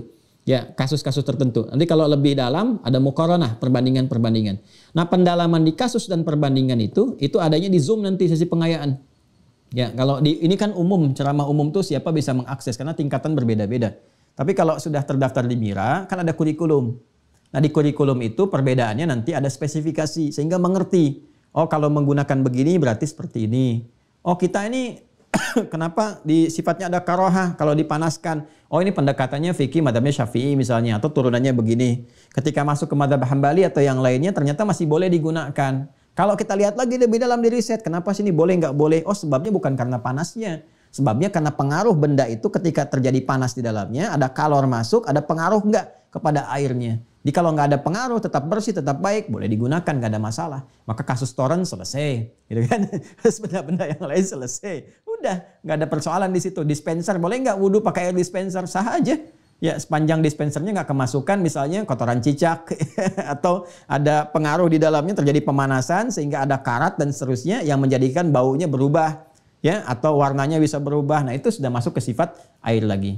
Jelas ya yang saya uraikan. Nanti kalau sudah masuk sesi pengayaan seharusnya lebih dalam dan bisa lebih seru nanti karena ada turunan-turunan pendapat. Kitabnya pun akan nambah nanti. Ya, akan nambah. Ya, harus di-upgrade ya. Untuk apa Anda masuk ke Mira? Ada kurikulum, kalau tidak terupgrade pengetahuan harus ada karena kan nanti ada rangkuman diwariskan pada anak lagi dan seterusnya dan insya Allah bijak dalam bersikap. Nah, ini yang coba kita konfirmasikan. Terima kasih atas bergabungnya di hari ini. Mohon maaf kalau ada hal-hal yang tentunya kurang berkenan dari sikap, pernyataan atau cara mengajar yang kurang tepat. Semoga Allah mengampuni, memaafkan dan juga menjadikan kita lebih mengerti atas apa yang telah kita pelajari. Sekali lagi, semoga Allah ridhai. Berjumpa di pertemuan selanjutnya pada praktikal wudhu. Setelah itu mencoba menghadap kiblat dan baru dimulai sholatnya. Kita belum mulai sholat ini, ya. Kita baru mau akan wudhu, bersabar. Setelah itu nanti menghadap kiblat dulu, baru kita akan memulai praktikal sholat dan semoga sampai ke titik pembahasan yang bisa kita lakukan. Allah meridhainya sampai ajal kita selesai dan kembali kepada Allah Subhanahu wa Ta'ala.